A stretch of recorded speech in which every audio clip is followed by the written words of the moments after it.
Jauh berjalan banyak dilihat, dan pengalaman adalah guru yang paling bijaksana.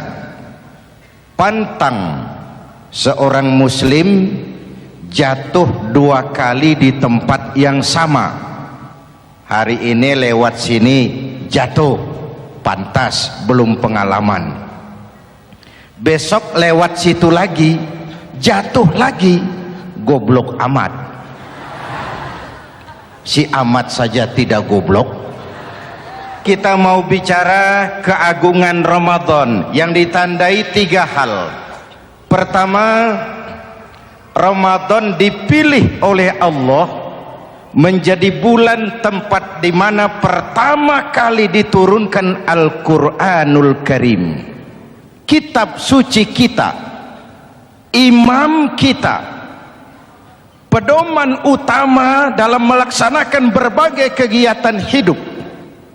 Pertama, ia berisi akidah yang tujuannya menyelamatkan manusia dari ketergantungan kepada benda, menyelamatkan manusia dari kemusyrikan, baik syirik yang jali maupun syirik yang khafi.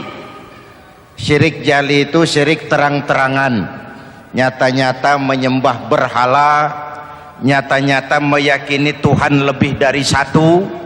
Kalau gitu insya Allah kita aman. Tapi ada syirik khafi, syirik yang tersembunyi, menjadikan yang selain Allah sebagai tujuan akhir dari seluruh kegiatan hidup. Itu syirik khafi. Saya sejak pakai cincin ini rezeki lancar. Cincin. Saya sejak pakai gesper ini, jangan anak gadis, nenek-nenek ngelihat saya lemes. Gesper. Ini sejak ada perkutut di rumah ini, bisnis bagus. Perkutut. Kalau komputer lebih kita kagumi dari Allah, itulah berhala kita. Kalau pangkat lebih kita utamakan dari Allah, itulah berhala kita. Kalau ilmu lebih kita kagumi daripada Allah, itulah berhala kita. Quran membebaskan manusia dari ketergantungan kepada benda, membersihkan keyakinan, meluruskan tauhid dengan konsep akidah. Lalu sisi yang kedua, syariat untuk mengatur kehidupan sesama manusia. Selama ini kalau mendengar syariat yang terbayang oleh kita kan yang serem-serem, dan memang diopinikan sedemikian rupa. Padahal watak syariat itu pertama, al-musawat bainan nas fi takalifil ahkam. Ini watak syariat Islam. Semua manusia sama dalam berhadapan dengan hukum Allah. Semua manusia sama. Bukankah ini yang kita perjuangkan dengan tuntutan keadilan? Supaya di Republik ini jangan ada warga negara kelas 1. Supaya di Republik ini jangan ada yang kebal hukum. Supaya di Republik ini hukum jangan seperti pisau, tajam ke bawah tapi tumpul ke atas. Syariat mengajarkan al-musawat bainan nas fi takalifil ahkam. Semua manusia sama dalam berhadapan dengan hukum Allah. Ketika mengajarkan orang beramal, Rasulullah kepada putri kesayangan beliau sendiri berkata, "I'mali ya Fatimah, i'mali fa inni la ughni anki minallahi syai'a." Fatimah, beramal kau. Fatimah, solat. Fatimah, puasa. Fatimah, haji. Kalau kau tidak beramal, aku ayahmu Rasulullah tidak akan sanggup membelamu di akhirat nanti. Inilah watak syariat. Tidak mentang-mentang anak kesayangan lalu ada jaminan, sudah Fat, kamu nggak sholat nggak apa-apa, nanti di akhirat ada papi. Tidak. Semua manusia sama dalam berhadapan dengan hukum. Andai kata Fatimah putri Muhammad mencuri, tidak usah orang lain, Muhammad sendiri yang akan memotong tangannya. Bukankah keadilan macam ini yang kita harapkan? Cuma sayang selama ini banyak kita mengenal Islam seperti orang buta kenal gajah. Ada 3 orang buta dilepas ke kebun binatang, disuruh kenal gajah. Saya yakin laporannya lain-lain. Orang buta pertama bilang, "Pak, gajah tipis lebar kayak kipas." Kenapa? Dia baru pegang telinganya. Orang buta kedua ngotot, "Goblok itu, Pak. Yang betul saya, gajah kecil panjang kayak ular." Kenapa? Yang dia pegang ekornya. Orang buta ketiga lebih marah, dua-duanya tolol, Pak. Yang betul itu saya, gajah tinggi besar seperti pohon kelapa. Karena yang dia pegang kakinya. Beginilah kita mengenal Islam. Seperti orang buta kenal gajah, frame of reference, kacamata pandangannya tidak total. Baru kenal kaki gajah sudah sok tahu gajah, baru kenal telinga gajah sudah sok kenal gajah. Kemana-mana pidato, "Saudara-saudara, gajah tipis lebar kayak kipas." Buat orang yang belum kenal gajah, dia menyesatkan. Buat orang yang sudah tahu gajah, senyum di kolom. "Oh, kau baru kenal kupingnya kok." Begitulah kadang-kadang kita baca Quran, ayatnya yang keras, kesannya Islam itu sangar, Islam itu sadis, Islam itu perang. Di sisi lain ada yang adem, sejuk, lalu lahir generasi feminim. Buat saya yang terpenting semua kita perlu. Rasul mengajarkan, "La takun ratban fatuksara wa la yabisan fatuksara." Jangan lemah, nanti kau diinjak orang, tapi jangan keras, nanti kau dipatahkan orang. Hadirin yang saya hormati, lalu syariat juga punya at-tadrij fit tasri', tahapan dalam melaksanakan syariat. Oleh karena itu Ramadan yang keagungannya ditandai dengan turunnya Al-Quran harus jadi momentum kembalinya kita kepada Al-Quran. Quran itu imam, kita ini makmum. Saya mau tanya, imam ikut makmum apa makmum ikut imam? Makmum ikut imam apa imam ikut makmum? Makmum ikut imam. Kalau Quran imam dan kita makmum, kita ikut Quran, jangan Quran diminta ikut kita. Imam ruku, kita ruku, imam sujud, kita sujud, imam i'tidal, kita i'tidal. Ke barat kata Quran, ke barat kita berangkat, ke timur kata Quran, ke timur kita menuju. Halal kata Quran, ambil, haram menurut Quran, tinggalkan. Kalau dia imam dan kita adalah makmum, mari berimam kepada Al-Quranul Karim. Yang kedua, keagungan Ramadan ditandai dengan perintah melaksanakan ibadah puasa. Para ulama menyebut puasa itu ibadah sirriyah, ibadah rahasia, ibadah abstrak, tidak ada unsur sugesti. Kalau kita sholat orang lihat, kita sedekah orang tahu, kita pergi haji satu kampung nganter, kita puasa cuma kita dan Allah. Pura-pura sholat ketahuan, Pak. Pura-pura sedekah nggak bisa dong, apa yang disedekahin. Pura-pura haji kemana perginya? Tapi pura-pura puasa gampang. Keluar rumah bibir lap yang kering, jalan lemesin dikit, ada angin miring, lemes amat puasa. Sirriyah, abstrak. Ibadah lain bisa dinilai, wah itu teman kita sodakohnya berani ya. Kok tahu kamu? Kelihatan dari jumlahnya. Itu sholatnya khusyuk ya. Kok ngerti kamu? Kelihatan dari geraknya. Tetangga sebelah itu rasa-rasanya hajinya mabrur ya. Kok ngerti kamu? Kelihatan dari tingkah lakunya setelah pulang haji. Kalau yang sebelah lagi itu haji tomat. Di Mekah tobat sampai kampung kumat. Ibadah lain kelihatan bisa dinilai, tapi puasa tidak bisa dinilai. Belum pernah saya dengar orang bilang, teman kita puasanya mantap betul ya. Kok tahu kamu? Beludah terus. Nggak ada hubungannya. Oleh karena puasa ibadah sirri, ibadah abstrak, maka yang terbentuk dari ibadah ini pertama keikhlasan. Ini sikap hidup yang paling penting. Orang lain mau puji atau tidak bukan soal, orang lain mau dengar atau tidak bukan soal. Ini urusan saya dengan Allah. Dari ibadah sirri seperti ini terbentuk keikhlasan, dan itu penting. Penyakit yang namanya stres lalu menjadi stroke itu umumnya karena orang kehilangan keikhlasan. Tetangga sebelahnya beli TV, dia demam, panas dingin. Temannya naik jabatan, dia masuk rumah sakit. Temannya beli rumah, dia mati.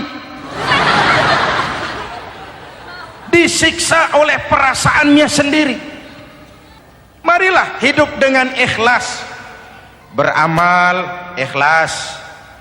Saya menyantuni yatim bukan karena disorot TV, bukan karena masuk majalah, bukan karena dimuat koran, karena Allah.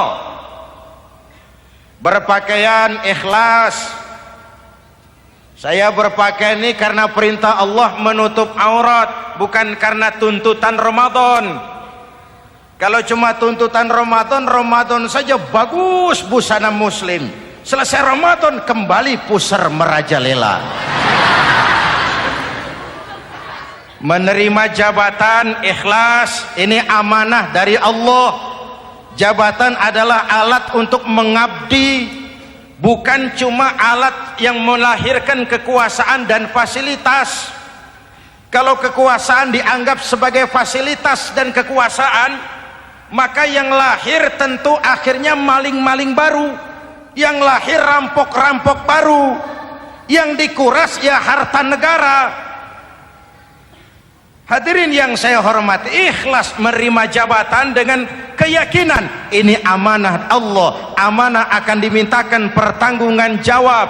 Ini alat untuk berbuat baik, ini alat untuk mengabdi.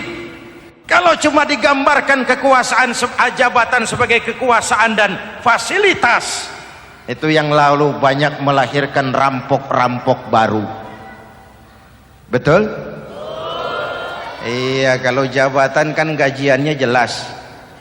Menteri gajinya jelas, anggota DPR gajinya jelas, presiden, wakil presiden gajinya jelas. Tetapi ketika fasilitas dan kekuasaan banyak memberikan hasil, jangan heran lalu muncul penjarahan terhadap kekayaan-kekayaan yang justru merupakan milik rakyat. Ikhlas dalam menerima jabatan, ikhlas dalam berbuat, ikhlas dalam beramal. Lalu yang kedua, jujur. Tadi siang saudara sholat zuhur apa tidak? Sholat. Yang sholat? Ya enggak, ya enggak. Sebelum sholat zuhur kan saudara berwudu. Waktu berwudu kan saudara berkemur, memasukkan air ke mulut. Umpama waktu berkemur saudara korupsi, dikit saja airnya saudara minum, jangankan hansip, jangankan satpam, jangankan polisi, teman sebelah pun tidak tahu kalau waktu berkemur kita korupsi. Kenapa kita tidak mau melakukan itu? Ada rasa malu kepada Allah. Alangkah positifnya kalau ini diterjemahkan dalam kehidupan. Sekarang kan kita berpikirnya Allah ditekan. Kamu korupsi ya? Iya, Tuhan kan tahu. Biarin, Tuhan mah tahu, nggak ribut. Nggak ribut katanya. Tapi kalau orang, 3 orang saja tahu, geger kantor. Bayangin, Tuhan aja ditekan, Tuhan diintimidasi, apalagi orang lain. Lahir etika otonom, daya kontrol yang paling ampuh yang muncul dari dalam jiwa kita sendiri. keikhlasan yang dibentuk oleh pelaksanaan ibadah puasa, kejujuran yang dibentuk oleh pelaksanaan ibadah puasa, lalu kesabaran. Kata Nabi, as-siyamu junnatun, puasa itu benteng, dinding. Fa idza kana yaumus siyami ahadikum, kalau salah seorang kamu tengah berpuasa, fala yarfus, jangan berkata kotor, wala yafsuk, jangan berkata keji, wa in sabahu ahadun au qatalahu falyaqul inni shaim, inni shaim. Kalau ada orang mencaci maki dia, bahkan mengajak dia berkelahi yang menurut ukuran dia mesti menang, tapi karena puasa, maaf, saya bukan gak berani sama kamu, saya sedang puasa. Kalau mau berkelahi juga ntar aja habis buka, segeran dikit berantemnya. Inni shaim, maaf saya sedang berpuasa. Itu merupakan benteng. Orang itu kan kalau lagi puasa kondisi lapar, haus, temperamen kan tinggi, sedikit tersinggung temperatur naik, sama marah gampang. Kalau waktu begitu dia bisa sabar, ketika kenyang sudah nggak ada masalah. Sabar baik dalam taat kepada Allah, sabar dalam melaksanakan perintahnya, sabar dalam meninggalkan larangannya, dan sabar di dalam menghadapi musibah, kesulitan-kesulitan dalam kehidupan kita. Hadirin, kalau ibadah puasa kita baik, kita yang malam ini pasti bukan kita 20 hari yang lalu. Kita yang malam ini, kita yang sudah ditempa oleh penggojologan Ramadan, ditempa oleh kawah candra di mukanya Ramadan, sehingga membias dalam pembentukan pribadi. Setiap ibadah yang dikerjakan dengan benar pasti punya dampak positif dalam meluruskan moral orang yang melaksanakan ibadah itu sendiri. Jangan sampai terjebak kepada rutinitas ritual. Akhirnya seperti yang sering saya ungkapkan, sholat rajin, maksiat tekun, baca Quran mau, fitnah orang hobi, sedekah ya sedekah tapi nyolongnya lebih gede dari sedekahnya. Sedekahnya cuma untuk ngumpetin korupsinya. Akhirnya jadi lipstik, akhirnya jadi dekorasi. Setiap ibadah yang dikerjakan dengan benar punya dampak positif dalam meluruskan moral dan memperbaiki akhlak orang yang melaksanakan ibadah itu sendiri. Begitulah Ramadan, ada pelaksanaan ibadah puasa. Dan untuk puasa Nabi bersabda, lis-shaimi farhatani, farhatun indal iftar wa farhatun inda liqa'i rabbih.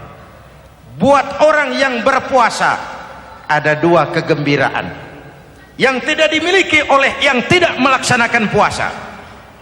Dua kegembiraan. Pertama, farhatun indal iftar, kegembiraan menjelang saat-saat berbuka.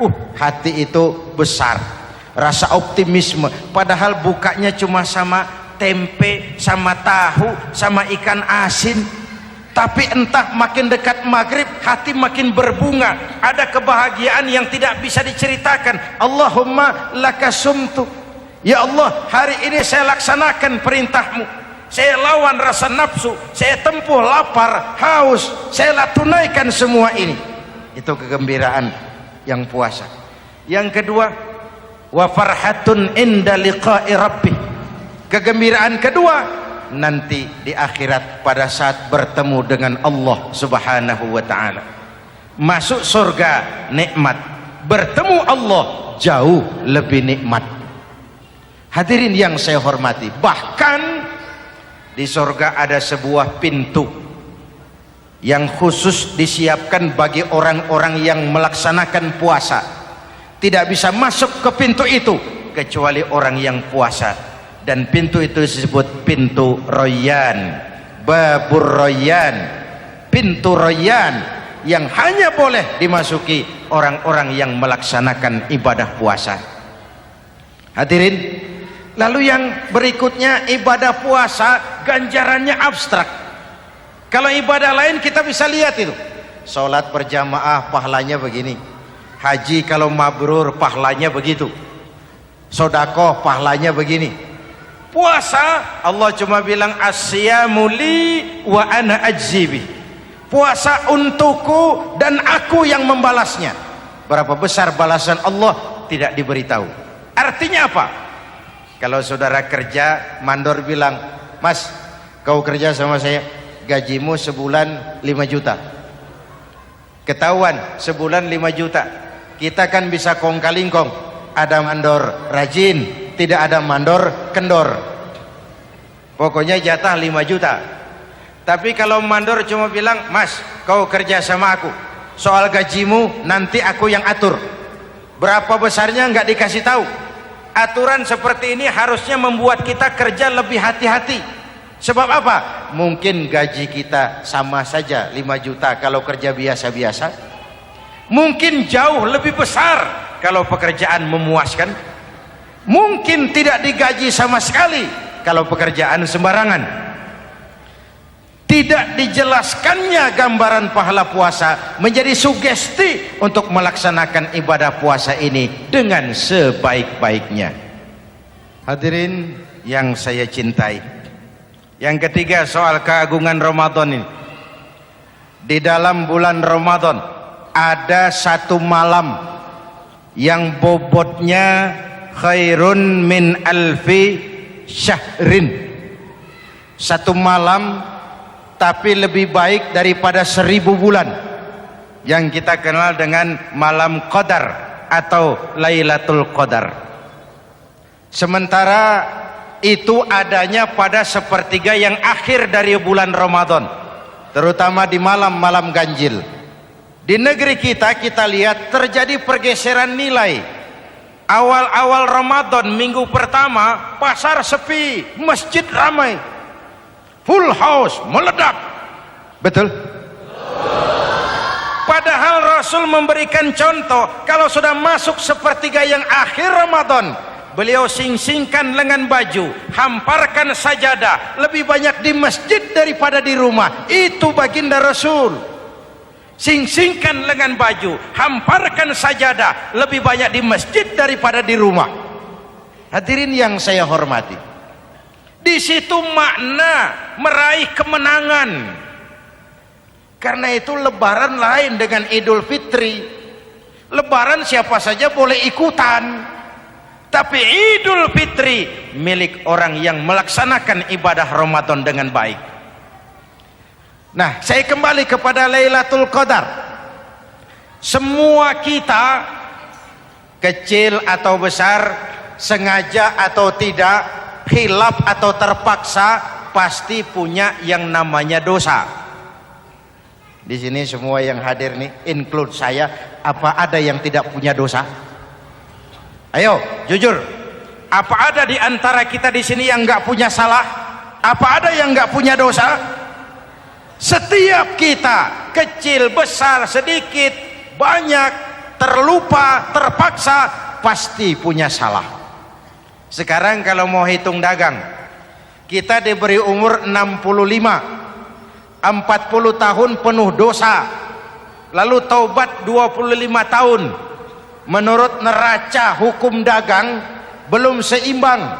Dosa 40 tahun ditebus taubat 25 tahun. Menurut neraca hukum dagang. Untung Allah tidak dagang-dagangan kepada kita. Di Ramadan ini Allah ngobrol pahala. Di Ramadan ini Allah membuka pintu rahmah yang seluas-luasnya. Sampai-sampai ada hadis qudsi, "Lau amiltumul khataya hatta mala'atis sama, thumma nadimtum, fataballahu alaikum." Kalaupun kamu berbuat dosa, penuh langit dengan dosamu, kemudian kamu menyesal dan bertaubat, Allah pasti akan menerima taubatmu. Hadirin yang saya hormati, inilah momentum Ramadan, saat dimana kita melakukan pemutihan diri. Masih ingat cerita dalam kitab Durratun Nasihin? Saya ulang lagi cerita ini untuk sugesti. Ada buajingan tengik pernah membunuh 99 orang. Satu saat hidayah datang kepadanya, terniat ingin bertaubat. Dicarinya seorang ustadz, ketemu ustadz kepala ngajar. Ustadz, ya, apa? Saya mau taubat, diterima apa tidak taubat saya? Emangnya dosa kamu apa? Saya pernah membunuh 99 orang, Ustadz. Ustadznya melotot. Wih, banyak amat. Enggak segampang itu nyawa hak prerogatif Allah. Cuma Allah yang berhak ngambil. Membunuh tanpa alasan yang benar, dosa besar. Dosamu kelewat banyak, Mas. Enggak bisa. Dia ponis lebih dulu kayak surga milik bapak moyangnya. Ini preman kita pikir ini ustadz saya niat baik-baik ngomongnya nggak enak. Daripada 99 tanggung. Saya lempengin aja nih urusan dah. Dibabat lagi ustadz. Tamat. Selesai. Pas. Cepet. Niat taubatnya masih terus. Dia mengembara sampai ketemu seorang ustadz yang bijak. Waalaikumsalam Ustadz. Assalam. Ada apa? Ustadz, saya mau taubat, diterima apa enggak sih? Oh, sebelum mentari terbit dari sebelah barat, sebelum nafasmu sampai di tenggorokan, Allah akan menerima taubatmu. Boleh jadi dosamu besar, tapi ampunan Allah lebih besar dari dosamu. Begitu tadi. Iya. Cuman ngomong-ngomong dosamu apa sih? Ustadz, saya sih tadinya cuma bunuh 99 orang. Terus ada ustadz ngomongnya nggak enak. Jadi saya cukupin 100. Oh, taubatmu diterima asal benar-benar. Cuma begini saja, kampungmu kampung brengsek tuh, lingkunganmu nggak sehat. Kalau kau pulang ke sana lagi, niat taubatmu bisa lentur dan luntur. Kamu pindah saja, hijrah ke kampung lain yang lebih baik. Baik Ustadz, terima kasih. Wah, ngepak koper, pindah. Belum sampai ke kampung yang dituju, ajal datang merenggut nyawa. Ketika ruh keluar dari jasad, ini malaikat rahmah dengan malaikat azab rebutan. Kata malaikat rahmah, ini jatah saya. Orang ini sudah taubat, tempatnya di surga. Kata malaikat azab, nanti dulu. Taubat si taubat, 100 bagaimana urusannya? Bertengkar. Akhirnya Allah mengutus malaikat Jibril, kau adili. Kata Jibril, ukur sajalah mana yang lebih dekat, kampung yang dituju atau kampung yang ditinggalkan. Ketika diukur, kampung yang dituju lebih dekat dari kampung yang ditinggalkan. Kata Jibril, dia jatah malaikat rahmah, taubatnya diterima Allah. Nah, kalau mendengar riwayat seperti ini, jangan diartikan bahwa untuk taubat mesti membunuh 100 orang. Ini harus diartikan bagaimanapun besar dosa dan kesalahan yang kita lakukan, jangan putus asa dari rahmat Allah. Sebaliknya, bagaimanapun banyak kebaikan yang kita kerjakan, jangan puas hati dan sombong diri. Kita belum tahu akhir perjalanan hidup ini.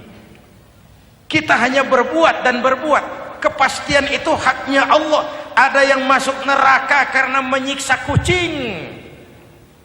Ada yang masuk surga walaupun sudah membunuh 100 orang.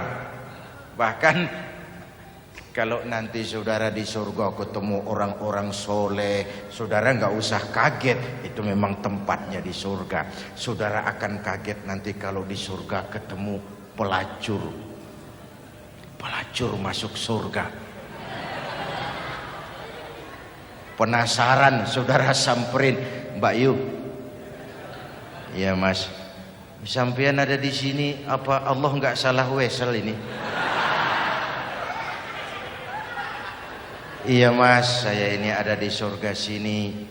Padahal waktu di dunia dulu saya ini siapa mas tahu kan? Mas juga langganan kan waktu itu kan.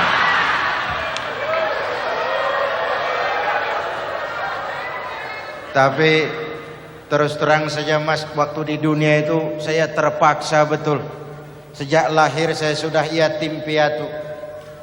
Sejak kecil sudah yatim piatu. Ada tetangga saya muslim sedikit kaya, tapi pelitnya 17 setan. Akhirnya demi tuntutan perut saya merantau ke kota besar. Ada yang nolong, katanya kerjanya ringan, uangnya lumayan. Apa? Ya itu. Demi sesuap nasi saya lakoni.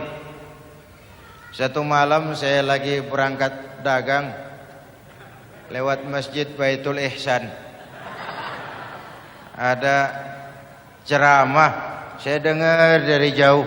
Ustadznya pidato, katanya Allah berpesan, "Lau amiltumul khataya hatta mala'atis sama, thumma nadimtum, fataballahu alaikum." Kalaupun kamu berbuat dosa, penuh langit dengan dosamu, lalu kau menyesal dan bertaubat, Allah pasti akan menerima taubatmu. Mendengar hadis itu mas, berlinang air mata saya. Terbayang dosa-dosa yang pernah saya lakukan. Terbayang orang-orang yang pernah menanamkan modal asing.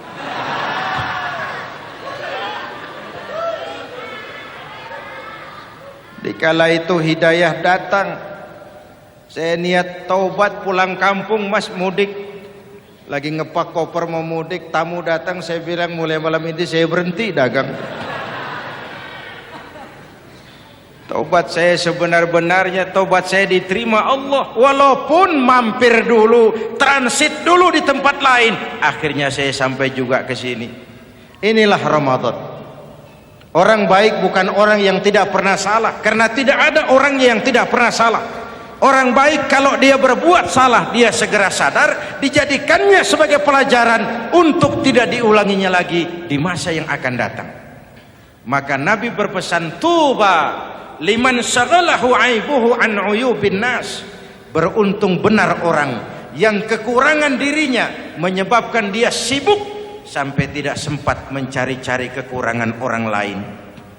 Tapi celaka benar orang yang terlalu sibuk mencari-cari kekurangan orang lain sampai lupa dengan kekurangan dirinya sendiri. Hadirin, karena itu menurut Al-Imamul Ghazali, Lailatul Qadar itu malam istimewa. Adanya pada sepertiga yang akhir di malam-malam ganjil, 21, 23, 25, 27, 29. Tetapi yang ingin mendapatkan Lailatul Qadar harus berjaga-jaga sejak awal Ramadan. Nggak bisa pakai ilmu ngancem. Wah ini 21 malam nih, nggak keluar-keluar dari masjid. 22 libur, 23 absen lagi. Nggak bisa seperti itu. Ingin mendapatkan Lailatul Qadar harus berjaga-jaga sejak awal Ramadan. 1000 bulan kira-kira 83 tahun. Rata-rata umur orang sekarang kita ini jarang yang sampai 83. Jarang.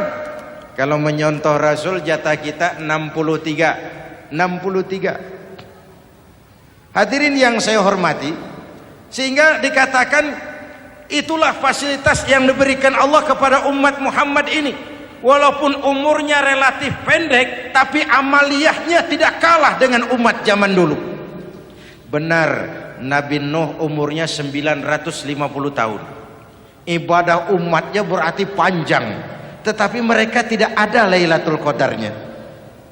Benar, Nabi Adam umurnya panjang, 2000 tahun, umatnya rata-rata sekian. Tetapi tidak ada nilai tambah yang diberikan Allah kepada mereka.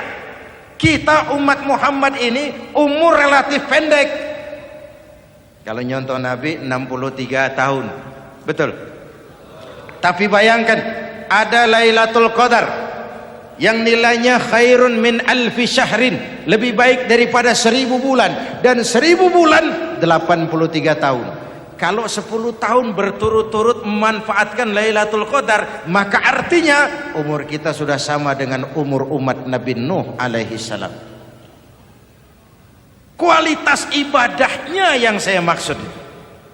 Tugas kita memanfaatkan peluang-peluang seperti ini dan mengisinya dengan berbagai kegiatan-kegiatan ibadah.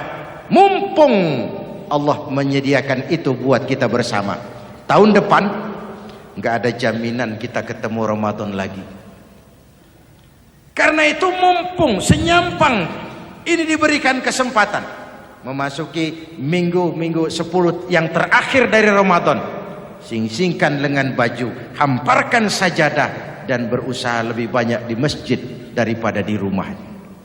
Hadirin yang saya hormati, dari pembicaraan singkat yang saya sampaikan, Ramadan menjadi agung oleh karena 3 hal.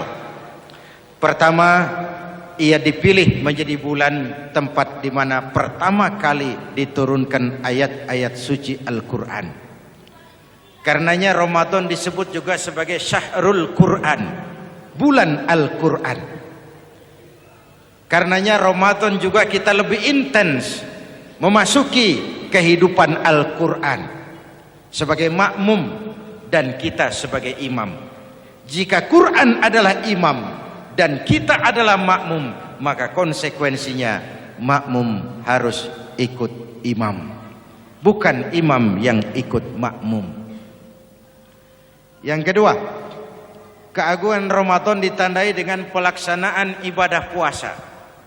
Setiap ibadah yang dikerjakan dengan benar pasti punya dampak dalam memperbaiki moral, meluruskan akhlak orang yang melaksanakan ibadah itu sendiri. Maka bulan suci Ramadan menjadilah kawah candra di muka, menjadi bulan training, bulan latihan. Saya sering ibaratkan, Mike Tyson masuk latihan, keluar latihan, tindunya makin hebat. Hewitt masuk latihan, keluar latihan, tenisnya makin canggih. Zinedine Zidane masuk latihan, keluar latihan, sepak bolanya makin hebat. Kalau latihan tiap hari, main kalah terus, orang kan ngomong, buat apa latihan? Kita sebulan penuh latihan supaya bulan-bulan sesudah Ramadan nanti kita jangan sampai kalah dalam permainan hidup ini. Hidup ini kan permainan. Ada yang sekarang ini main sebagai pedagang, main sebagai pejabat, main sebagai pengusaha, main sebagai seniman. Hidup ini permainan. Wa mal hadhil hayatud dunya illa lahwun wa la'ib.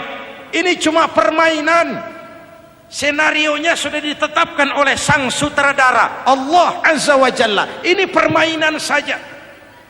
Maka bermainlah sesuai dengan aturan main.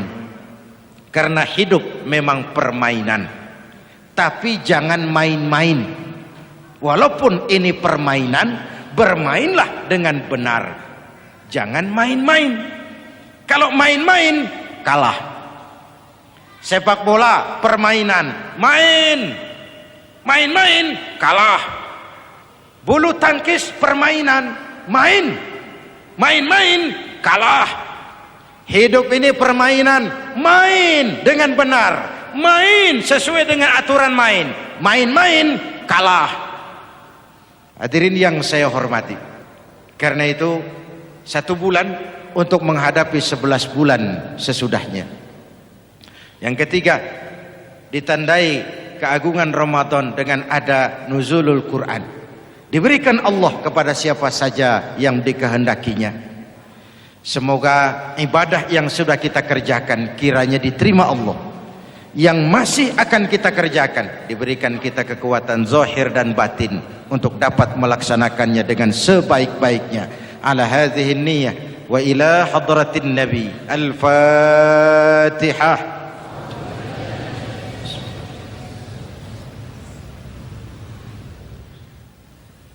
Bismillahirrahmanirrahim. Alhamdulillahi Rabbil Alamin. Allahumma salli wa sallim mubarak ala Sayyidina Muhammadin wa ala alihi wa sahbihi ajma'in.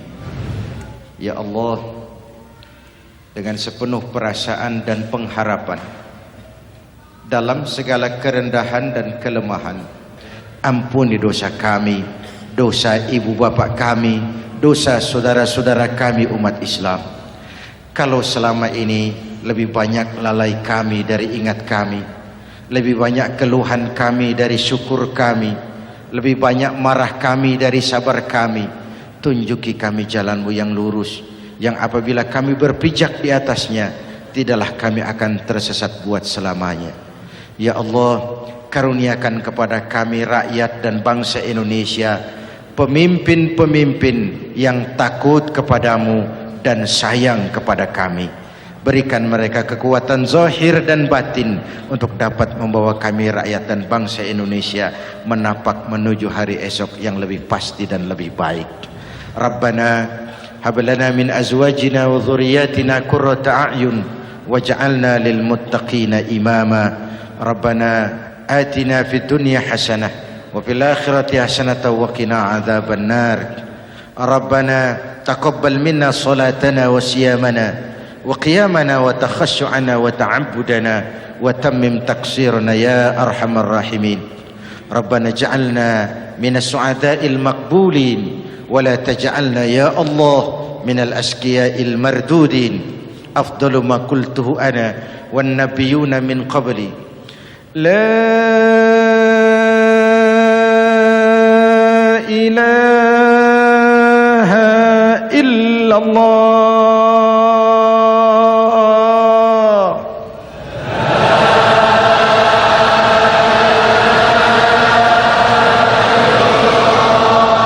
La ilaha illallah.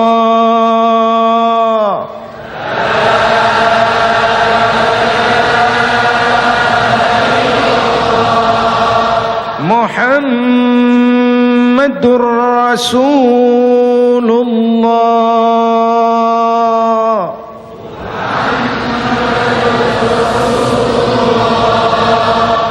Sallallahu alaihi wa alihi wasallam. Kalimatu haqqin 'alaiha nahya wa 'alaiha namut wa 'alaiha wa biha nub'atsu insyaallah minal aminin minal aminin minal aminin rahmatika ya arhamar rahimin.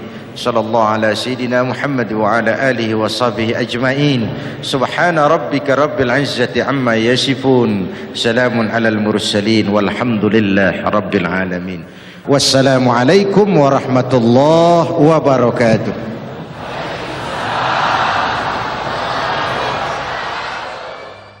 Ya Sayyidi ya Rasulullah.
Yeah.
المسيئين قد جاءوا لذنب يستغفرون الله يا سيدي يا رسول الله يا من له الجاه عند الله يا سيدي يا رسول الله يا من له الجاه عند الله إن المسيئين قد جاءوا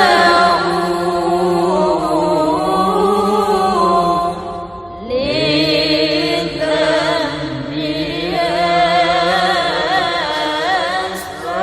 يستغفرون الله نادى المهاجر صفي الله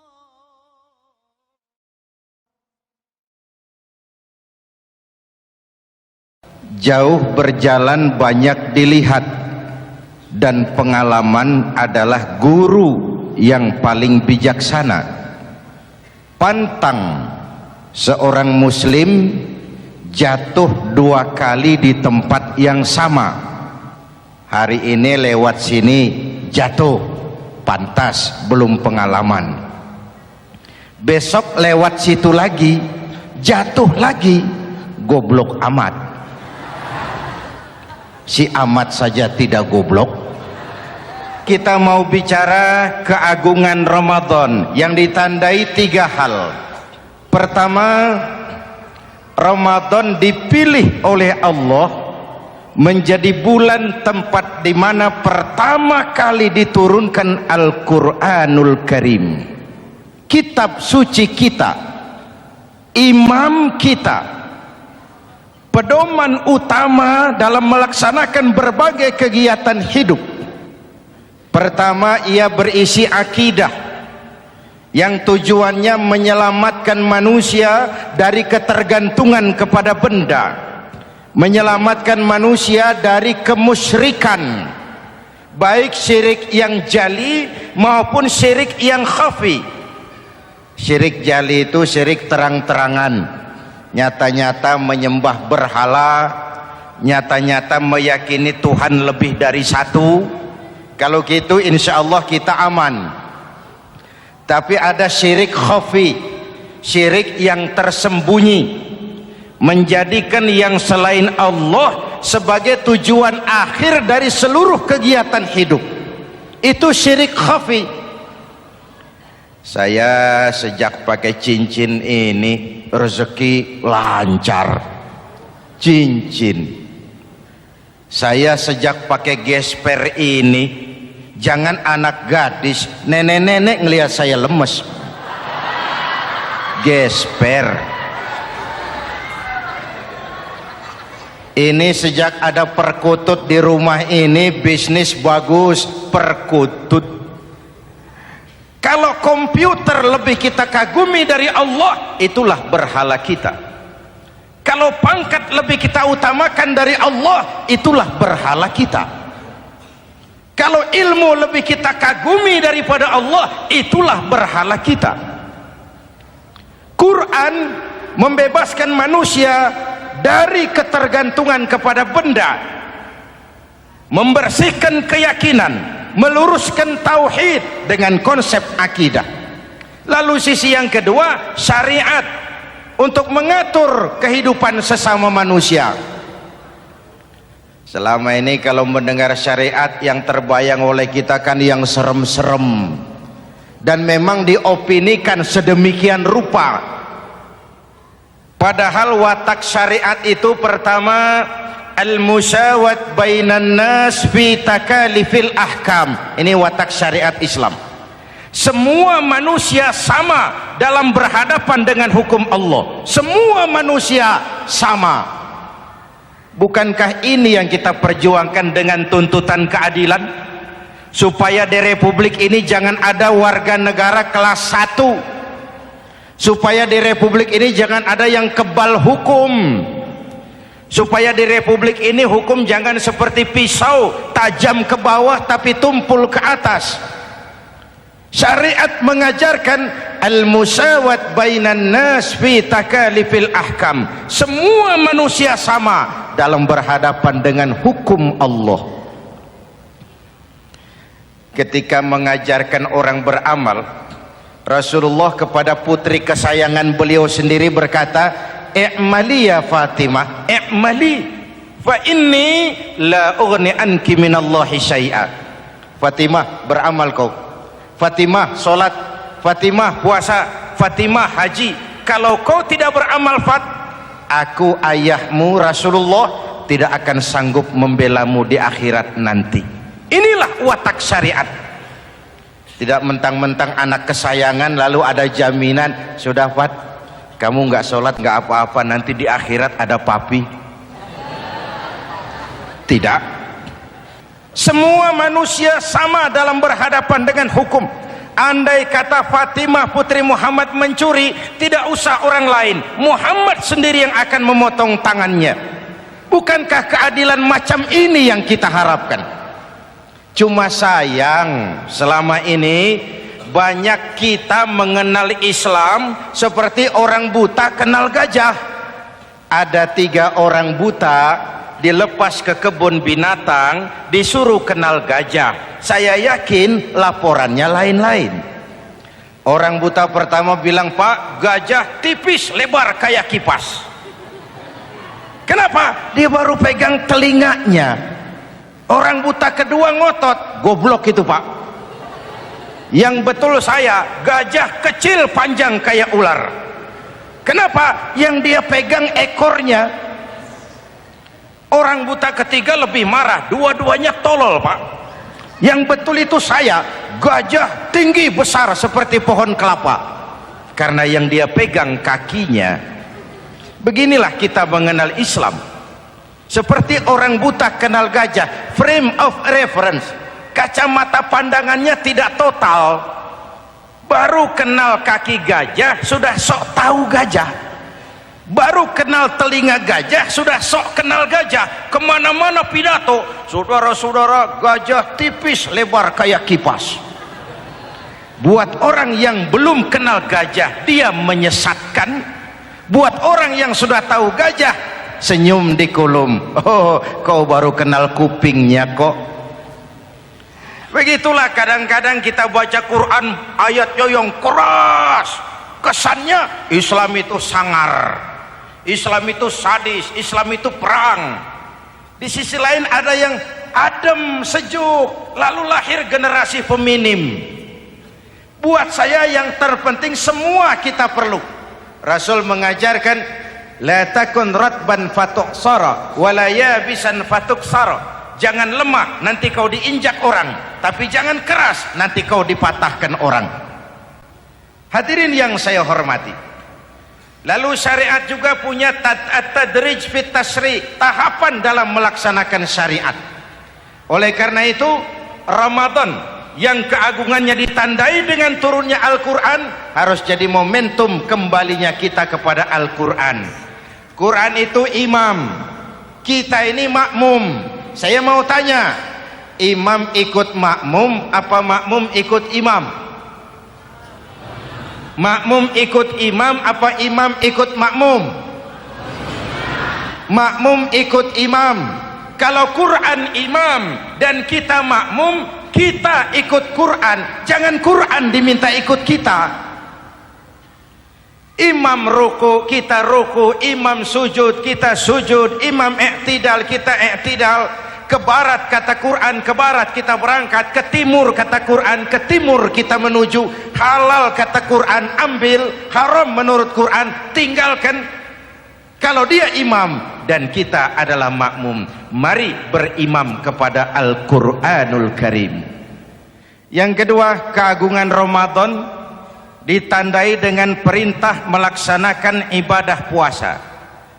Para ulama menyebut puasa itu ibadah sirriyah, ibadah rahasia, ibadah abstrak, tidak ada unsur sugesti.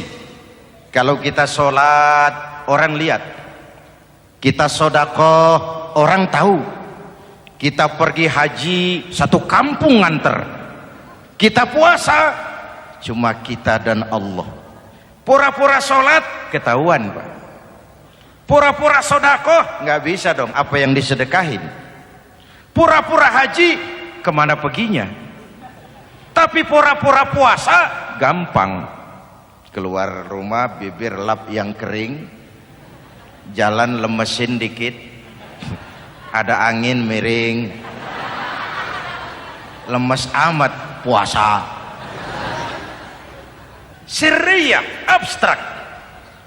Ibadah lain bisa dinilai, wah itu teman kita sodakohnya berani ya. Kok tahu kamu? Kelihatan dari jumlahnya. Itu sholatnya khusyuk ya. Kok ngerti kamu? Kelihatan dari geraknya. Tetangga sebelah itu rasa-rasanya hajinya mabrur ya. Kok ngerti kamu? Kelihatan dari tingkah lakunya setelah pulang haji. Kalau yang sebelah lagi itu haji tomat. Di Mekah tobat sampai kampung kumat. Ibadah lain kelihatan bisa dinilai, tapi puasa tidak bisa dinilai. Belum pernah saya dengar orang bilang, teman kita puasanya mantap betul ya. Kok tahu kamu? Beludah terus. Nggak ada hubungannya. Oleh karena puasa ibadah sirri, ibadah abstrak, maka yang terbentuk dari ibadah ini pertama keikhlasan.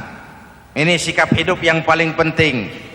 Orang lain mau puji atau tidak bukan soal.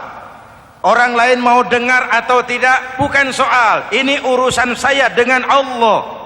Dari ibadah sirri seperti ini terbentuk keikhlasan, dan itu penting. Penyakit yang namanya stres lalu menjadi stroke itu umumnya karena orang kehilangan keikhlasan. Tetangga sebelahnya beli TV, dia demam, panas dingin. Temannya naik jabatan, dia masuk rumah sakit. Temannya beli rumah, dia mati. Disiksa oleh perasaannya sendiri. Marilah hidup dengan ikhlas. Beramal ikhlas. Saya menyantuni yatim bukan karena disorot TV, bukan karena masuk majalah, bukan karena dimuat koran, karena Allah. Berpakaian ikhlas. Saya berpakaian ini karena perintah Allah menutup aurat, bukan karena tuntutan Ramadan. Kalau cuma tuntutan Ramadan, Ramadan saja bagus busana muslim. Selesai Ramadan kembali pusar merajalela. Menerima jabatan ikhlas, ini amanah dari Allah. Jabatan adalah alat untuk mengabdi, bukan cuma alat yang melahirkan kekuasaan dan fasilitas. Kalau kekuasaan dianggap sebagai fasilitas dan kekuasaan, maka yang lahir tentu akhirnya maling-maling baru, yang lahir rampok-rampok baru, yang dikuras ya harta negara. Hadirin yang saya hormati, ikhlas menerima jabatan dengan keyakinan ini amanah Allah, amanah akan dimintakan pertanggungan jawab. Ini alat untuk berbuat baik, ini alat untuk mengabdi. Kalau cuma digambarkan kekuasaan jabatan sebagai kekuasaan dan fasilitas, itu yang lalu banyak melahirkan rampok-rampok baru. Betul? Iya, kalau jabatan kan gajiannya jelas. Menteri gajinya jelas, anggota DPR gajinya jelas, presiden, wakil presiden gajinya jelas. Tetapi ketika fasilitas dan kekuasaan banyak memberikan hasil, jangan heran lalu muncul penjarahan terhadap kekayaan-kekayaan yang justru merupakan milik rakyat.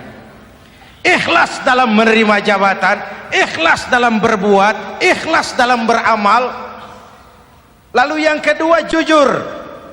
Tadi siang saudara sholat zuhur apa tidak? Sholat. Yang sholat? Ya enggak. Sebelum sholat zuhur kan saudara berwudu. Waktu berwudu kan saudara berkemur, memasukkan air ke mulut. Umpama waktu berkemur saudara korupsi, dikit saja airnya saudara minum, jangankan hansip, jangankan satpam, jangankan polisi, teman sebelah pun tidak tahu kalau waktu berkemur kita korupsi. Kenapa kita tidak mau melakukan itu? Ada rasa malu kepada Allah. Alangkah positifnya kalau ini diterjemahkan dalam kehidupan. Sekarang kan kita berpikirnya Allah ditekan. Kamu korupsi ya? Iya, Tuhan kan tahu. Biarin, Tuhan mah tahu, nggak ribut. Nggak ribut katanya. Tapi kalau 3 orang saja tahu, geger kantor. Bayangin, Tuhan aja ditekan, Tuhan diintimidasi, apalagi orang lain. Lahir etika otonom, daya kontrol yang paling ampuh yang muncul dari dalam jiwa kita sendiri. Keikhlasan yang dibentuk oleh pelaksanaan ibadah puasa, kejujuran yang dibentuk oleh pelaksanaan ibadah puasa, lalu kesabaran. Kata Nabi, as-siyamu junnatun, puasa itu benteng, dinding. Fa idza kana yaumus siyami ahadikum, kalau salah seorang kamu tengah berpuasa, fala yarfus, jangan berkata kotor, wala yafsuk, jangan berkata keji, wa in sabahu ahadun au qatalahu falyaqul inni shaim, inni shaim. Kalau ada orang mencaci maki dia, bahkan mengajak dia berkelahi yang menurut ukuran dia mesti menang, tapi karena puasa, maaf, saya bukan gak berani sama kamu, saya sedang puasa. Kalau mau berkelahi juga ntar aja habis buka, segeran dikit berantemnya. Inni shaim, maaf saya sedang berpuasa. Itu merupakan benteng.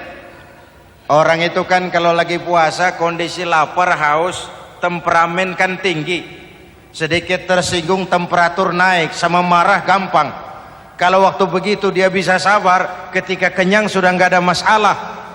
Sabar baik dalam taat kepada Allah, sabar dalam melaksanakan perintahnya, sabar dalam meninggalkan larangannya, dan sabar di dalam menghadapi musibah, kesulitan-kesulitan dalam kehidupan kita. Hadirin, kalau ibadah berpuasa kita baik, kita yang malam ini pasti bukan kita 20 hari yang lalu. Kita yang malam ini, kita yang sudah ditempa oleh penggojologan Ramadan, ditempa oleh kawah candra di mukanya Ramadan, sehingga membias dalam pembentukan pribadi. Setiap ibadah yang dikerjakan dengan benar pasti punya dampak positif dalam meluruskan moral orang yang melaksanakan ibadah itu sendiri. Jangan sampai terjebak kepada rutinitas ritual. Akhirnya seperti yang sering saya ungkapkan, sholat rajin, maksiat tekun, baca Quran mau, fitnah orang hobi, sedekah ya sedekah tapi nyolongnya lebih gede dari sedekahnya. Sedekahnya cuma untuk ngumpetin korupsinya. Akhirnya jadi lipstik, akhirnya jadi dekorasi. Setiap ibadah yang dikerjakan dengan benar punya dampak positif dalam meluruskan moral dan memperbaiki akhlak orang yang melaksanakan ibadah itu sendiri. Begitulah Ramadan, ada pelaksanaan ibadah puasa. Dan untuk puasa Nabi bersabda, lis-shaimi farhatani, farhatun indal iftar wa farhatun inda liqa'i rabbih. Buat orang yang berpuasa ada dua kegembiraan yang tidak dimiliki oleh yang tidak melaksanakan puasa. Dua kegembiraan. Pertama, farhatun indal iftar, kegembiraan menjelang saat-saat berbuka. Hati itu besar, rasa optimisme, padahal bukanya cuma sama tempe, sama tahu, sama ikan asin.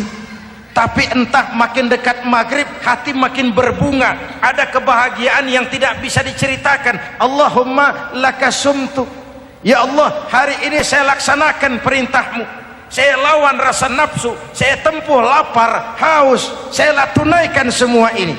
Itu kegembiraan yang puasa. Yang kedua, wa farhatun inda liqa'i rabbih, kegembiraan kedua nanti di akhirat pada saat bertemu dengan Allah subhanahu wa ta'ala. Masuk surga nikmat, bertemu Allah jauh lebih nikmat. Hadirin yang saya hormati, bahkan di surga ada sebuah pintu yang khusus disiapkan bagi orang-orang yang melaksanakan puasa. Tidak bisa masuk ke pintu itu kecuali orang yang puasa. Dan pintu itu disebut pintu Rayyan, Babur Rayyan, pintu Rayyan, yang hanya boleh dimasuki orang-orang yang melaksanakan ibadah puasa. Hadirin, lalu yang berikutnya ibadah puasa ganjarannya abstrak. Kalau ibadah lain kita bisa lihat itu, sholat berjamaah pahalanya begini, haji kalau mabrur pahalanya begitu, sodakoh pahalanya begini. Puasa Allah cuma bilang asyamu li wa ana ajzibi, puasa untukku dan aku yang membalasnya. Berapa besar balasan Allah tidak diberitahu. Artinya apa? Kalau saudara kerja, mandor bilang, mas kau kerja sama saya, gajimu sebulan 5 juta. Ketahuan sebulan 5 juta, kita kan bisa kong kaling kong, ada mandor rajin, tidak ada mandor kendor, pokoknya jatah 5 juta. Tapi kalau mandor cuma bilang, mas kau kerja sama aku, soal gajimu nanti aku yang atur, berapa besarnya nggak dikasih tahu. Aturan seperti ini harusnya membuat kita kerja lebih hati-hati. Sebab apa? Mungkin gaji kita sama saja 5 juta kalau kerja biasa-biasa, mungkin jauh lebih besar kalau pekerjaan memuaskan, mungkin tidak digaji sama sekali kalau pekerjaan sembarangan. Tidak dijelaskannya gambaran pahala puasa menjadi sugesti untuk melaksanakan ibadah puasa ini dengan sebaik-baiknya. Hadirin yang saya cintai, yang ketiga soal keagungan Ramadan ini. Di dalam bulan Ramadan ada satu malam yang bobotnya khairun min alfi syahrin, satu malam tapi lebih baik daripada 1000 bulan, yang kita kenal dengan malam Qadar atau Lailatul Qadar. Sementara itu adanya pada sepertiga yang akhir dari bulan Ramadan, terutama di malam-malam ganjil. Di negeri kita lihat terjadi pergeseran nilai. Awal-awal Ramadan minggu pertama pasar sepi, masjid ramai, full house, meledak. Betul?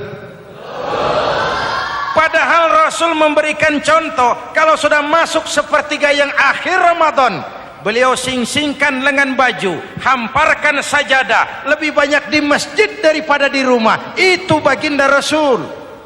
Sing-singkan lengan baju, hamparkan sajadah, lebih banyak di masjid daripada di rumah. Hadirin yang saya hormati, di situ makna meraih kemenangan. Karena itu lebaran lain dengan Idul Fitri. Lebaran siapa saja boleh ikutan, tapi Idul Fitri milik orang yang melaksanakan ibadah Ramadan dengan baik.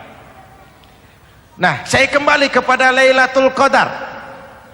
Semua kita, kecil atau besar, sengaja atau tidak, khilaf atau terpaksa, pasti punya yang namanya dosa. Di sini semua yang hadir nih, include saya, apa ada yang tidak punya dosa? Ayo, jujur. Apa ada di antara kita di sini yang nggak punya salah? Apa ada yang nggak punya dosa? Setiap kita, kecil, besar, sedikit, banyak, terlupa, terpaksa, pasti punya salah. Sekarang kalau mau hitung dagang, kita diberi umur 65, 40 tahun penuh dosa, lalu taubat 25 tahun. Menurut neraca hukum dagang belum seimbang. Dosa 40 tahun ditebus taubat 25 tahun. Menurut neraca hukum dagang.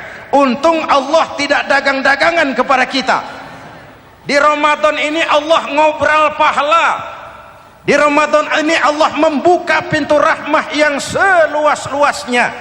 Sampai-sampai ada hadis kursi, "Lau amiltumul khataya hatta mala'atis sama thumma nadimtum fataballahu alaikum." Kalaupun kamu berbuat dosa, penuh langit dengan dosamu, kemudian kamu menyesal dan bertaubat, Allah pasti akan menerima taubatmu. Hadirin yang saya hormati, inilah momentum Ramadan, saat dimana kita melakukan pemutihan diri. Masih ingat cerita dalam kitab Durratun Nasihin? Saya ulang lagi cerita ini untuk sugesti. Ada buajingan tengik pernah membunuh 99 orang. Satu saat hidayah datang kepadanya, terniat ingin bertaubat. Dicarinya seorang ustadz, ketemu ustadz kepala ngajar. Ustadz, ya, apa? Saya mau taubat, diterima apa tidak taubat saya? Emangnya dosa kamu apa? Saya pernah membunuh 99 orang ustadz. Ustadznya melotot, wih, banyak amat. Enggak segampang itu nyawa hak prerogatif Allah, cuma Allah yang berhak ngambil. Membunuh tanpa alasan yang benar dosa besar, dosamu kelewat banyak mas, enggak bisa. Dia vonis lebih dulu kayak surga milik bapak moyangnya. Ini preman kita pikir ini ustadz saya niat baik-baik kok ngomongnya enggak enak. Daripada 99 tanggung, saya lempengin aja nih urusan. Dibabat lagi ustadz, tamat, selesai, pas, cepet. Niat taubatnya masih terus, dia mengembara sampai ketemu seorang ustadz yang bijak. Waalaikumsalam Ustadz. Assalam. Ada apa? Ustadz, saya mau taubat, diterima apa enggak sih? Oh, sebelum mentari terbit dari sebelah barat, sebelum napasmu sampai di tenggorokan, Allah akan menerima taubatmu. Boleh jadi dosamu besar, tapi ampunan Allah lebih besar dari dosamu. Begitu Ustaz. Iya. Cuman ngomong-ngomong dosamu apa sih? Ustaz, saya sih tadinya cuma bunuh 99 orang. Terus ada Ustaz ngomongnya nggak enak, jadi saya cukupin 100. Oh, taubatmu diterima asal benar-benar. Cuma begini saja, kampungmu kampung brengsek tuh, lingkunganmu nggak sehat. Kalau kau pulang ke sana lagi, niat taubatmu bisa lentur dan luntur. Kamu pindah saja, hijrah ke kampung lain yang lebih baik. Baik Ustadz, makasih. Wah, ngepak koper, pindah. Belum sampai ke kampung yang dituju, ajal datang merenggut nyawa. Ketika ruh keluar dari jasad, ini malaikat rahmah dengan malaikat azab rebutan. Kata malaikat rahmah, ini jatah saya. Orang ini sudah taubat, tempatnya di surga. Kata malaikat azab, nanti dulu. Taubat sih taubat, 100 bagaimana urusannya? Bertengkar. Akhirnya Allah mengutus malaikat Jibril, kau adili. Kata Jibril, ukur sajalah mana yang lebih dekat, kampung yang dituju atau kampung yang ditinggalkan. Ketika diukur, kampung yang dituju lebih dekat dari kampung yang ditinggalkan. Kata Jibril, dia jatah malaikat rahmah, taubatnya diterima Allah. Nah, kalau mendengar riwayat seperti ini, jangan diartikan bahwa untuk taubat mesti membunuh 100 orang. Ini harus diartikan bagaimanapun besar dosa dan kesalahan yang kita lakukan, jangan putus asa dari rahmat Allah. Sebaliknya, bagaimanapun banyak kebaikan yang kita kerjakan, jangan puas hati dan sombong diri. Kita belum tahu akhir perjalanan hidup ini. Kita hanya berbuat dan berbuat. Kepastian itu haknya Allah. Ada yang masuk neraka karena menyiksa kucing. Ada yang masuk surga walaupun sudah membunuh 100 orang. Bahkan kalau nanti saudara di surga ketemu orang-orang soleh, saudara nggak usah kaget, itu memang tempatnya di surga. Saudara akan kaget nanti kalau di surga ketemu pelacur. Pelacur masuk surga.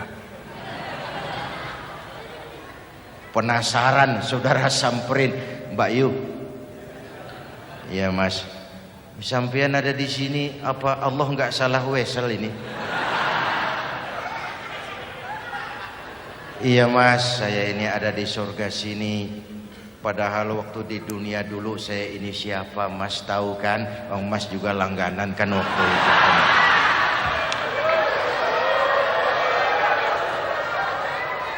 Tapi terus terang saja Mas, waktu di dunia itu saya terpaksa betul. Sejak lahir saya sudah yatim piatu. Sejak kecil sudah yatim piatu. Ada tetangga saya muslim sedikit kaya, tapi pelitnya 17 setan.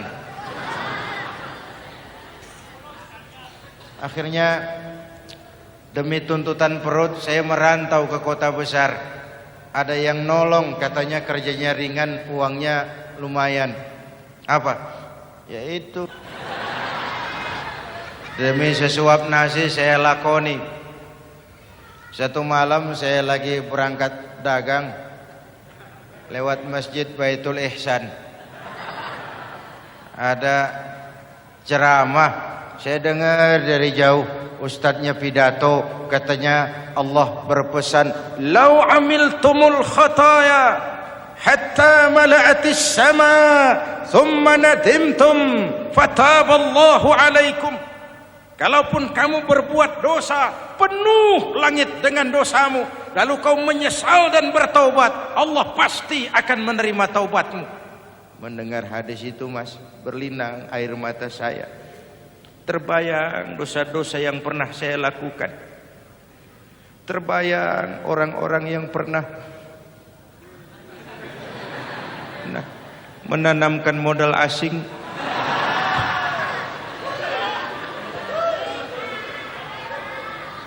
Dikala itu hidayah datang, saya niat taubat pulang kampung Mas, mudik. Lagi ngepak koper mau mudik, tamu datang, saya bilang mulai malam ini saya berhenti dagang.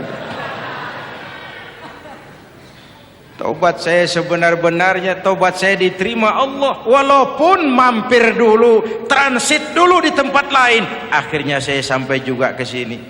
Inilah Ramadan. Orang baik bukan orang yang tidak pernah salah, karena tidak ada orang yang tidak pernah salah.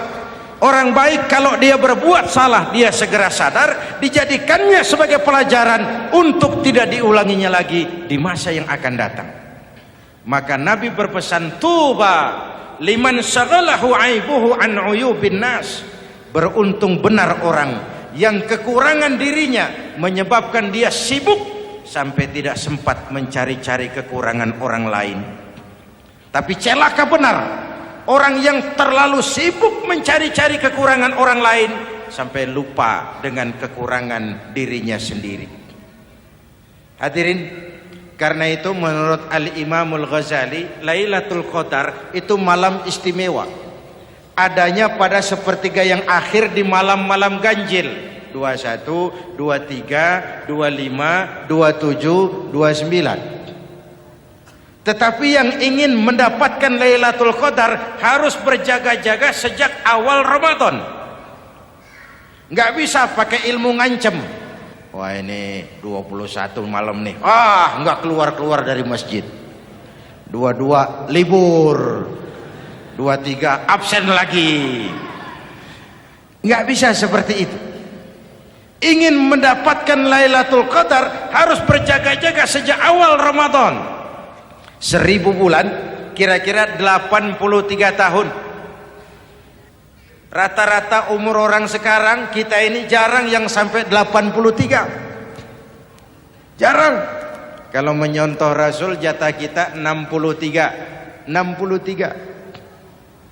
Hadirin yang saya hormati, sehingga dikatakan itulah fasilitas yang diberikan Allah kepada umat Muhammad ini. Walaupun umurnya relatif pendek, tapi amaliyahnya tidak kalah dengan umat zaman dulu. Benar, Nabi Nuh umurnya 950 tahun. Ibadah umatnya berarti panjang, tetapi mereka tidak ada Lailatul Qadarnya. Benar, Nabi Adam umurnya panjang 2000 tahun, umatnya rata-rata sekian. Tetapi tidak ada nilai tambah yang diberikan Allah kepada mereka. Kita umat Muhammad ini umur relatif pendek. Kalau nyontoh Nabi 63 tahun, betul. Tapi bayangkan ada Lailatul Qadar yang nilainya khairun min alfi syahrin, lebih baik daripada 1000 bulan, dan 1000 bulan 83 tahun. Kalau 10 tahun berturut-turut memanfaatkan Lailatul Qadar, maka artinya umur kita sudah sama dengan umur umat Nabi Nuh alaihi salam. Kualitas ibadahnya yang saya maksud. Tugas kita memanfaatkan peluang-peluang seperti ini dan mengisinya dengan berbagai kegiatan-kegiatan ibadah. Mumpung Allah menyediakan itu buat kita bersama. Tahun depan nggak ada jaminan kita ketemu Ramadan lagi. Karena itu mumpung senyampang ini diberikan kesempatan memasuki minggu-minggu 10 yang terakhir dari Ramadan, sing-singkan lengan baju, hamparkan sajadah, dan berusaha lebih banyak di masjid daripada di rumah. Hadirin yang saya hormati, dari pembicaraan singkat yang saya sampaikan, Ramadan menjadi agung oleh karena 3 hal. Pertama, ia dipilih menjadi bulan tempat di mana pertama kali diturunkan ayat-ayat suci Al-Quran. Karenanya Ramadan disebut juga sebagai Syahrul Quran, bulan Al-Quran. Karenanya Ramadan juga kita lebih intens memasuki kehidupan Al-Quran sebagai makmum dan kita sebagai imam. Jika Quran adalah imam dan kita adalah makmum, maka konsekuensinya makmum harus ikut imam, bukan imam yang ikut makmum. Yang kedua, keagungan Ramadan ditandai dengan pelaksanaan ibadah puasa. Setiap ibadah yang dikerjakan dengan benar pasti punya dampak dalam memperbaiki moral, meluruskan akhlak orang yang melaksanakan ibadah itu sendiri. Maka bulan suci Ramadan menjadilah kawah candra di muka, menjadi bulan training, bulan latihan. Saya sering ibaratkan, Mike Tyson masuk latihan, keluar latihan, tinjunya makin hebat. Hewitt masuk latihan, keluar latihan, tenisnya makin canggih. Zinedine Zidane masuk latihan, keluar latihan, sepak bolanya makin hebat. Kalau latihan tiap hari, main kalah terus, orang kan ngomong, buat apa latihan? Kita sebulan penuh latihan supaya bulan-bulan sesudah Ramadan nanti kita jangan sampai kalah dalam permainan hidup ini. Hidup ini kan permainan. Ada yang sekarang ini main sebagai pedagang, main sebagai pejabat, main sebagai pengusaha, main sebagai seniman. Hidup ini permainan. Wa mal hadhil hayatud dunya illa lahwun wa la'ib. Ini cuma permainan. Senarionya sudah ditetapkan oleh sang sutradara Allah Azza wa Jalla. Ini permainan saja. Maka bermainlah sesuai dengan aturan main. Karena hidup memang permainan. Tapi jangan main-main. Walaupun ini permainan, bermainlah dengan benar. Jangan main-main. Kalau main-main, kalah. Sepak bola permainan, main-main kalah.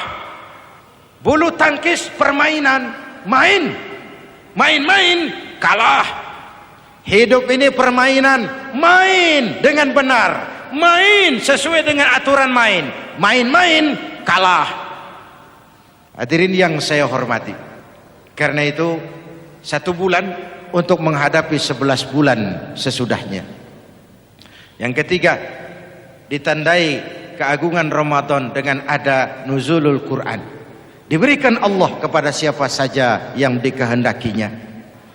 Semoga ibadah yang sudah kita kerjakan kiranya diterima Allah. Yang masih akan kita kerjakan, diberikan kita kekuatan zahir dan batin untuk dapat melaksanakannya dengan sebaik-baiknya. Ala hadhihi niyyah wa ila hadratin nabi. Al-Fatihah.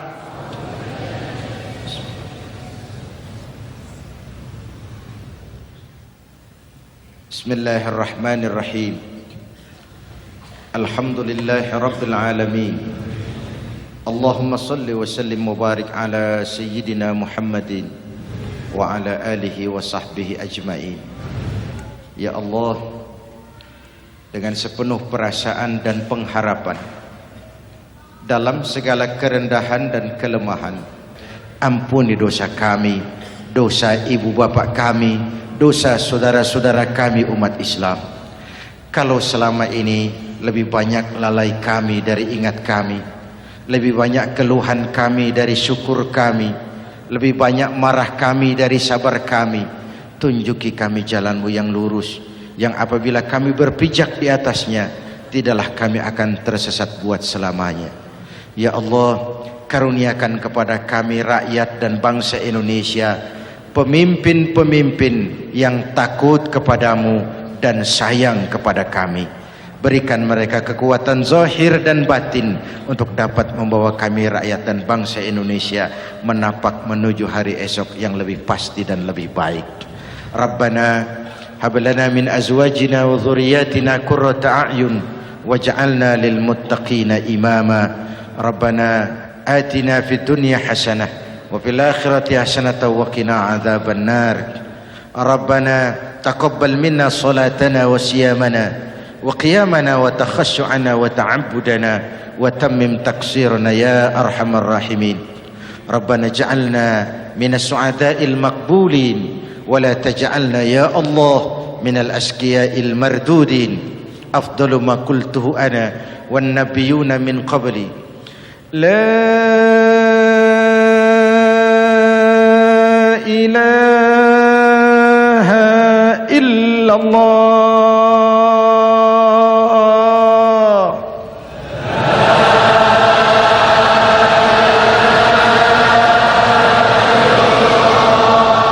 لا إله إلا الله.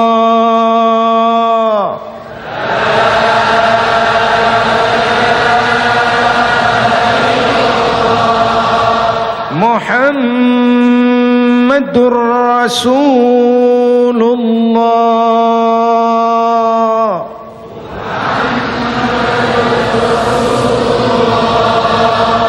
Sallallahu alaihi wa alihi wasallam. Kalimatu haqqin 'alaiha nahya wa 'alaiha namut wa 'alaiha wa biha nub'atsu insyaallah minal aminin.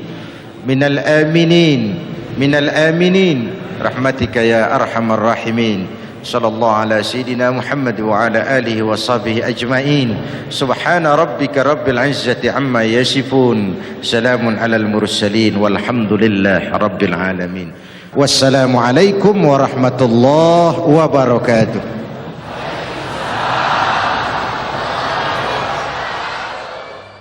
Ya Sayyidi ya Rasulullah,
المسيئين قد جاءوك لذنب